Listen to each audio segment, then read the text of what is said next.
انا انزلناہ فی لیلۃ مبارکہ، ہم نے اس کو نازل کیا ہے ایک مبارک شب میں، کیونکہ 21ویں تاریخ ہے، یہ 21ویں شب شروع ہو چکی ہے، تو یہ بھی سمجھ لیجئے کہ یہ عشرہ جسے کہ حضور نے کہا ہے کہ آخری عشرہ جو ہے اتق من النار، آگ سے چھٹکارا پانے کا ہے۔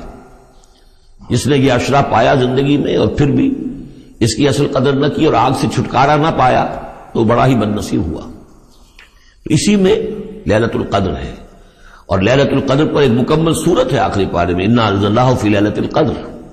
لیکن قرآن مجید میں اہم مضامین چونکہ کم از کم 2 مرتبہ آتے ہیں، وہی مضمون یہاں بھی ہے۔ لیلہ مبارکہ اور لیلۃ القدر ایک ہی شے ہے، ایک ہی رات کا نام ہے۔ انا انزلناہ فی لیلۃ المبارکۃ، ہم نے اس کو نازل کیا ایک بڑی مبارک شب میں۔ انا کنا منذرین، ہم ہیں خبردار کر دینے والے۔ رسالت کا اصل مقصد، کتابوں کا اصل مقصد انذار، خبردار کرنا۔ یا ایھا المدثر قم فانذر، کھڑے ہو جائیے، کمر کسیے اور خبردار کر دیجئے لوگوں کو کہ زندگی یہی زندگی نہیں ہے، یہ تو زندگی کا بڑا ہی ایک چھوٹا سا حقیر سا دیباچہ ہے، اصل زندگی تو موت کے بعد ہے۔ وَإِنَّ دَارَ الْآخِرَةَ لَهِيَ الْحَيَوَانُ لَوْ كَانُوا يَعْلَمُونَ فِيهَا يُفْرَقُ كُلُّ أَمْرٍ حَكِيمٍ، اس لیلہ مبارکہ میں تمام پختہ فیصلے طے پا جاتے ہیں۔ ہم سورہ سجدہ میں پڑھ چکے ہیں کہ اللہ تعالیٰ کی جو تدبیر ہے، اس کائنات کی جو تدبیر فرما رہا ہے، تو ایک تو اس کی سکیمز بنتی ہیں، اس کے منصوبے بنتے ہیں، اس کے نقشے بنتے ہیں جو 1000 سال کے ہوتے ہیں۔ اللہ کا ایک دن 1000 سال کا ہے۔ یدبر الامر من السماء الى الارض ثم يعرج الیہ فی یوم کان مقدارہ 1000 سنۃ مما تعدون۔ لیکن پھر ہمارے حساب سے جو ہر سال کا معاملہ آتا ہے، تو یہ بھی ایک رات ایسی ہے سال کی، یہ اس یوں سمجھیے کہ جو کاسمک جو ایک امپائر ہے اللہ تعالیٰ، یہ بجٹ سیشن ہے سال کا، اور اس میں سال کے اندر ہونے والے سارے واقعات کے ضمن میں جو کچھ ہونا ہے وہ فیصلے طے پا کر اور یفرقوں کا صحیح مفہوم ہوگا ایشو کر دیے جاتے ہیں۔ فرق کہتے ہیں علیحدہ کر دینا، گویا کہ اس رات وہ فیصلے ایشو کر کے اور ملائکہ کے حوالے کر دیے جاتے ہیں۔ تو چونکہ یہ رات وہ عظیم رات ہے کہ جس میں تمام سال کے فیصلے طے پا کر اور ملائکہ کے حوالے کر دیے جاتے ہیں کہ اب ان کی امپلیمنٹیشن کرو، وہ سول سروس ہے، وہ بیوروکریسی ہے اس کائناتی حکومت کی۔ تو اسی رات کو اللہ نے اس قرآن کو لوح محفوظ یا ام الکتاب سے اتار دیا سمائے دنیا تک۔ امرا من عندنا، اور یہ تمام احکام جو ہم طے کر لیتے ہیں اس شب میں، وہ ہماری طرف سے حکم ہوتے ہیں، طے پا چکے ہوتے ہیں۔ امرا من عندنا انا کنا مرسلین، ہم ہی ہیں بھیجنے والے۔ رحمتا من ربک، اور تمام فیصلے جو ہوتے ہیں اللہ تعالیٰ کے رحمت ہی پر مبنی ہوتے ہیں، اور خاص طور پر اس کتاب کا بھیجا جانا وہ تو ایک عظیم رحمت ہے نوع انسانی کے لیے۔ انہ هو السمیع العلیم، یقیناً وہ سب کچھ وہی ہے، سب کچھ سننے والا اور سب کچھ جاننے والا۔ رب السماوات والارض وما بینہما، وہی ہے آسمانوں اور زمین اور جو کچھ ان کے مابین ہے، ان سب کا مالک اور رب۔ ان کنتم موقنین، اگر تم یقین کرو، یعنی یہ بات مان لینا تو شاید آسان ہو، یقین کرنا مشکل ہو جاتا ہے۔ ہمیں نفس دھوکہ دیتا ہے اس کا مالک میں ہوں، یہ چیز میری ہے۔ ہونا یہ چاہیے کہ ہر شے اللہ کی ہے۔ این امانت چند روزہ نزد ماست، در حقیقت مالک ہر شے خداست۔ میرے پاس تو یہ چند دن کے لیے امانت کے طور پر، یہ ہاتھ بھی اللہ کی امانت ہے جس نے مجھے دیا ہے۔ اللہ پوچھے گا کہ تم نے غلط کام تو نہیں لیا اس سے، اور یہ ہاتھ میرے خلاف گواہی دیں گے، ہم پڑھ چکے ہیں اس کو۔ ہمارے اپنے اعضاء جو ہیں، اپنے ہاتھ، ہمارے پاؤں، ہماری کھالیں ہمارے خلاف گواہی دیں گے۔ من صام رمضان ایمانا واحتسابا غفر له ما تقدم من ذنبه ومن قام رمضان ایمانا واحتسابا غفر له ما تقدم من ذنبه۔ تو سیام اور قیام جو ہے ان دونوں کا حق ادا ہو جاتا ہے۔ تو یہ ہے شہر رمضان الذی انزل فیہ القرآن ھدی للناس وبینات من الھدی والفرقان فمن شہد منکم الشہر فلیصم ومن کان مریضا او علی سفر فعدۃ من ایام اخر یرید اللہ بکم اليسر ولا یرید بکم العسر وَلِتُكْمِلُوا الْعِدَّةَ وَلِتُكَبِّرُوا اللَّهَ عَلَى مَا هَدَاكُمْ وَلَعَلَّكُمْ تَشْكُرُونَ۔ اب جو آخری لفظ ہے لَعَلَّكُمْ تَشْكُرُونَ، اب اس کی وضاحت سمجھیے۔ اور رمضان کے یہ 2 پروگرام جب پیرلل ہو جائیں گے، جب دونوں کی پابندی کی جائے گی، تو اس کا حاصل کیا ہے؟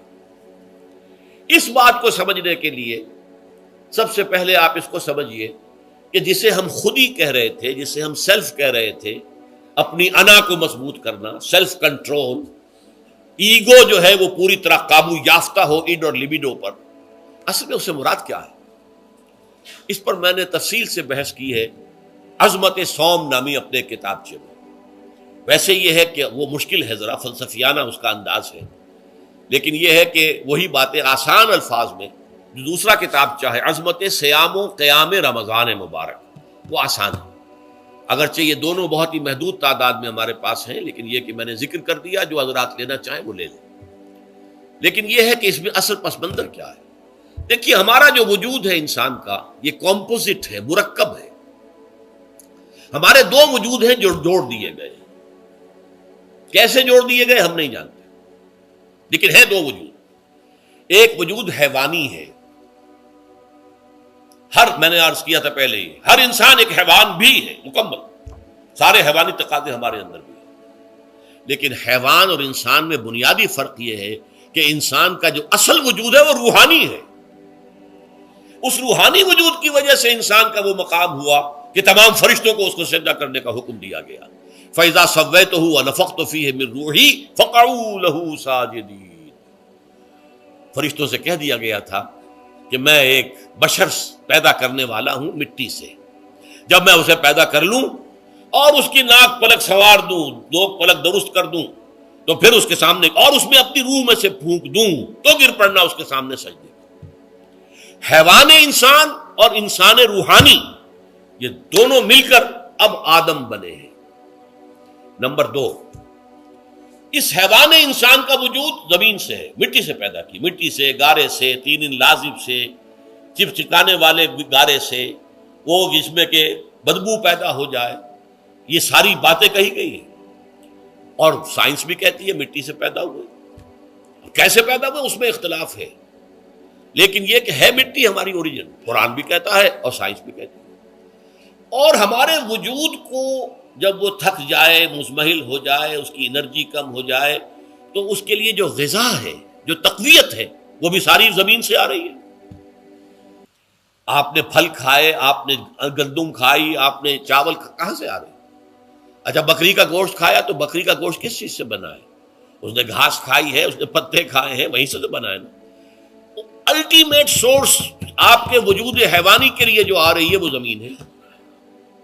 وجود روحانی کو بھی تقویت کی ضرورت ہے، وہ بھی مزمحل ہوتی ہے، کمزور ہو جاتی ہے، خاص طور پر جبکہ وجود حیوانی کا اس پر غلبہ ہو جائے، تب تو یوں سمجھیے کہ وہ بالکل بے ہوش ہو کر موت کے قریب پہنچ جاتی ہے۔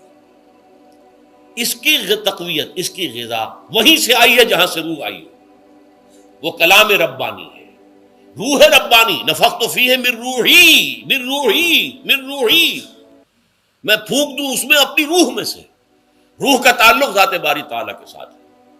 اسی طرح کلام ربانی کہاں سے آیا ہے؟ اللہ تعالیٰ کے پاس سے آیا ہے، یہ اس کی تقویت کا ذریعہ ہے۔ اب عام حالات میں کیا ہوتا ہے؟ ہمارا یہ وجود حیوانی چھایا ہوا ہے ہمارے وجود کے اوپر، بیچاری روح جو ہے دبی رہتی ہے، پسی رہتی ہے۔ اگر خدا نے خواستہ ہم گناہ گار بھی ہیں، گناہ پر گناہ کا ارتکاب کر رہے ہیں، تو وہ روح جو ہے وہ قلب کے آئینے شیشے کے اندر ہے۔ فیہا مصباح، المصباح فی زجاجہ، الزجاجہ تو کانہا کوکب دری۔ قلب جو ہے شیشے کے مانند ہے جس کے اندر روح کا چراغ جل رہا ہے۔ اب اگر یہ اوپر جو شیشہ ہے اس پر دھواں آ گیا، لالٹین کی چمنی پر دھواں آ گیا، تو اب روشنی باہر تو نہیں آئے گی۔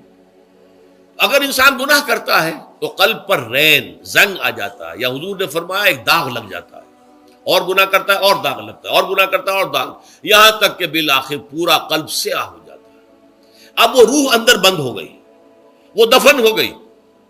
اس کے لیے اب ضروری ہے کہ اب ایک پروگرام ایسا دیا جائے جو ریورس ہو جائے۔ دن میں روزہ رکھواؤ تاکہ وہ جو اینیمل انسٹنکٹس ہے وہ دبے، تو جب یہ وزن جو ہے اس کے اوپر کم ہوگا تو کچھ سائی آف ریلیف اسے ملے گی۔ جیسے بے ہوش آدمی پڑا ہے، اسے کوئی ہلکا سا ہوش آ رہا ہے، آپ نے پانی کے کچھ چھینٹے دیے، اس کے بعد آپ نے رات کو کھڑے ہو کر قرآن کے انوار کو اتارا، بارش برس رہی ہے روح انسانی کے اوپر، قلب روحانی، قلب انسانی کے اوپر، جس میں کہ وہ روح جو ہے وہ دفن ہے، وہ زندہ ہوگی اثر نو، ہوش میں آئے گی، اور ہوش میں آئے گی تو دو کام ہوں گے، ایک تو اسے قرآن کی عظمت کا احساس ہوگا، یہ قرآن میری حیات تازہ کا ذریعہ بنا ہے، میں دب گئی تھی، میں پس گئی تھی، میں بے ہوش تھی، میں نیم مردہ تھی، اس قرآن کی بارش نے، یہ ترشح جو ہوا ہے مجھ پر، اس نے مجھے حیات تازہ عطا فرمائی۔ یہ جو قدر کا احساس ہوگا قرآن کا، لعلکم تشکرون، تاکہ تم قرآن کی عظمت سے واقف ہو۔ ایک انسان بھوک کی وجہ سے اس کا شوگر لیول اتنا گر گیا کہ بے ہوش پڑا ہوا، اب ظاہر بات ہے کہ آپ اسے کچھ پانی کے چھینٹے دیں گے تو کچھ ہوش میں آئے گا، پھر غذا دیں گے تو اب وہ پوری توانائی پر آئے گا، تو معلوم ہوگا اسے اس غذا کی کیا قدر و قیمت ہے۔ اگر آپ کو بھوک ہی نہیں لگتی تو غذا بے معنی شے ہے، پیاس ہی نہ لگے تو آپ کو کیا معلوم کہ اس پانی کے اندر کتنی بڑی عظمت ہے، یہ میرے لیے کتنا بڑا انعام و احسان ہے اللہ کا۔ وہ تو پیاس پر جان پر بنی ہوئی ہو، اور پیاس اس وقت آپ کو ایک گھونٹ پانی کوئی دے دے تو آپ کو معلوم ہوگا دنیا و مافیا سے بڑھ کر ہے یہ ایک گھونٹ پانی جو مجھے ملا ہے۔ اسی طرح جب روح دبی ہوئی تھی حیوانی وجود کے بوجھ تلے، جبکہ وہ نیم خوابیدہ یا نیم بے ہوش یا بالکل بے ہوش تھی، وہ دن میں تو روزہ رکھ کر اس پر سے حیوانی وجود کا وزن کم کیا گیا، اسے ایک ریلیف ملی، رات کو قرآن مجید کے انوار و برکات اس میں جذب کیے گئے تو اس کو پوری توانائی حاصل ہوئی۔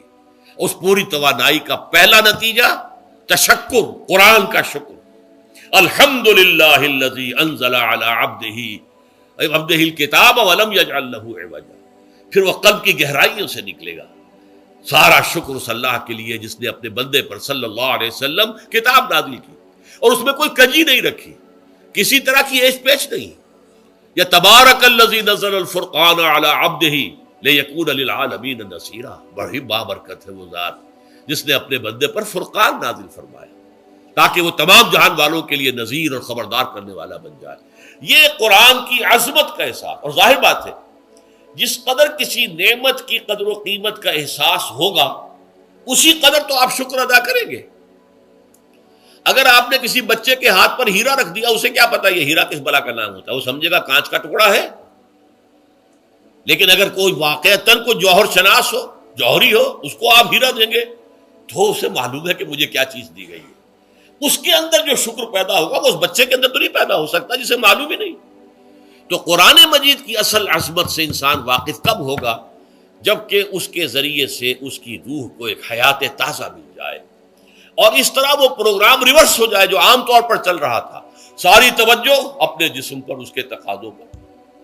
جسم میں تھوڑی سی پھنسی نکل آئی ہے، بھاگ رہے دوڑ رہے ہیں اس کے علاج کے لیے، کوئی اور مرض لاحق ہو گیا، بھاگ رہے ہیں دوڑ رہے ہیں اس کے علاج کے لیے، بڑی بڑی فیسیں بھی دے رہے ہیں، ساری جسم کی پرواہ ہے، روزانہ نہا رہے ہیں اور اچھے سے اچھا صابن لا کر نہا رہے ہیں، وہ جسم کی پرواہ ہے نا، اس کی دیکھ بھال ہے، روح کی طرف توجہ ہی نہیں۔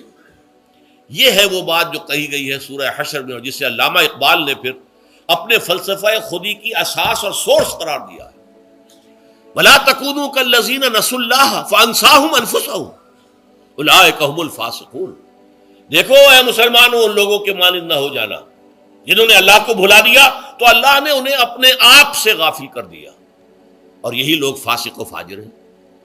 یہ سوال پیدا ہوتا ہے کہ انسان اپنے آپ سے کہاں غافل ہوتا ہے؟ کیا اپنے وجود حیوانی سے غافل ہوتا ہے؟ کیا بھوک لگتی ہے تو وہ ادھر ادھر منہ نہیں مارتا، غذا کو حاصل کرنے کے لیے کوشش نہیں کرتا؟ پیاس لگتی ہے تو کیا پانی یا کوئی اور مشروب تلاش نہیں کرتا؟ کوئی بیماری لاحق ہوتی ہے تو کیا اس کے علاج کی طرف توجہ نہیں کرتا؟ اسے آرام کی حاجت ہوتی ہے تو آرام نہیں لیتا؟ اپنے اس وجود سے تو غافل نہیں۔ کون سے وجود سے غافل ہوا ہے؟ وہ روحانی وجود سے غافل ہے، بھول گیا کہ میرے اندر روحانی وجود بھی ہے اور اس کا تعلق ذات باری تعالیٰ کے ساتھ ہے۔ اس نے سمجھا کہ میں بس حیوان ہوں، نرا حیوان ہوں، اپنے اس وجود کی اصل حقیقت ہی سے بے خبر، غافل۔ چنانچہ آج کے دور کا سب سے بڑا المیہ کیا ہے؟ ڈاروین کے نظریے کے جو اثرات پیدا ہوئے ہماری معاشرت پر، ہماری سوچ پر، ہمارے فکر پر، ہمارے فلسفے پر، ہماری سوشولوجی پر، وہ کیا ہے کہ ہم بھی نرے حیوان ہیں۔ اللہ اللہ خیر سلام۔ یہ سب سے بڑی محرومی ہے اس دور کی کہ انسان اپنے اصل شرف سے خود ہی مستعفی ہو گیا۔ ہمارا کوئی وجود ہے ہی نہیں روحانی وغیرہ، روح کسے کہتے ہیں ہم نہیں جانتے، بس یہ جسم ہے. ہم اللہ کو نہیں جانتے کون ہے کون نہیں ہے. ہوگا، ہم تو اس کائنات کو جانتے ہیں. ہم روح سے واقف نہیں، ہم تو اپنے جسم کو واقف. آخرت سے ہمیں کچھ پتہ نہیں، شاید ہو شاید نہ ہو، کچھ پتہ نہیں، لیکن یہ زندگی تو ہے، اسے ہم جانتے ہیں. یہ ہے آج کے انسان کا سب سے بڑا المیہ، اور یہ ہے ماس اسکیل کے اوپر ارتداد، ذہنی طور پر مرتد ہو چکے ہیں. انسانوں کی عظیم اکثریت مرتد ہو چکی ہے. یہ ہے در حقیقت کہ روزہ جو ہے اس پروگرام کو آ کر ریورس کرتا ہے. دن میں کھانے پینے، جنسی تقاضے پر پابندی، وہ وجود حیوانی کا وزن کچھ کم ہے. روح جو دبی ہوئی تھی، یا سسک رہی تھی، یا بے ہوش تھی، یا نیند مردہ تھی، اسے کچھ ریلیف ملا. اب اس کے اوپر قرآن مجید کے تیرے ضمیر پہ جب تک نہ ہو نزول کتاب، گرہ کشاہ نہ راضی نہ صاحب کشاف، ہمارے دلوں کے اوپر بارش ہو رہی ہو انوار قرآنی کی. وہ ظاہر بات ہے کہ بغیر سمجھے تو نہیں ہوگی بارش، وہ تو آپ کوئی سمجھ رہے ہوں گے تو بارش ہوگی. ورنہ تو یہ ہے کہ ٹھیک ہے، میں پہلے بھی عرض کر چکا ہوں، آپ کو ثواب تو ملے گا، لیکن یہ ہے کہ وہ اصل مقصد قرآن کی عظمت کا قلب کی گہرائیوں سے اعتراف جو ہے، اور اس پر اللہ کا شکر تو ادا ہوگا، لعلکم تشکرون، جبکہ قرآن مجید جو ہے آپ کے قلب کے اوپر نازل ہے، اس کا مفہوم نازل ہے. اچھا، اس کا دوسرا نتیجہ کیا نکلتا ہے؟ جب وہ روح جو ہے وہ ہوش میں آئے گی، اس کو حیات تازہ مل گئی، وہ اپنے اصل مرکز اور منبع اور سرچشمہ کی طرف جو ہے متوجہ ہوگی. عربی زبان کا ایک مقولہ ہے، کل شیء یرجع الی اصلہ، ہر شے اپنی اصل جڑ کی طرف جو ہے لوٹتی ہے. ہمارا وجود حیوانی زمین سے زمینی کی طرف لوٹتا ہے، یعنی مرنے کے بعد زمینی میں چلا جائے گا. اور نمبر دو، دنیا میں بھی زمینی خواہشات، زمینی تمنائیں، آرزویں وہ ہیں، ولکنہ اخلد الی الارض، جیسے کہ سورہ وہ کہا گیا ہے بلعام بن باعورہ کے بارے میں سورہ اعراف میں، وہ تو زمین ہی کی طرف دھنستا چلا گیا. ہماری روح کا منبع اور سرچشمہ ذات باری تعالیٰ ہے، وہ امر رب ہے، لہذا فوراً انسان اپنے رب کی طرف متوجہ ہوتا ہے. یہ اللہ کی طرف متوجہ ہو جانا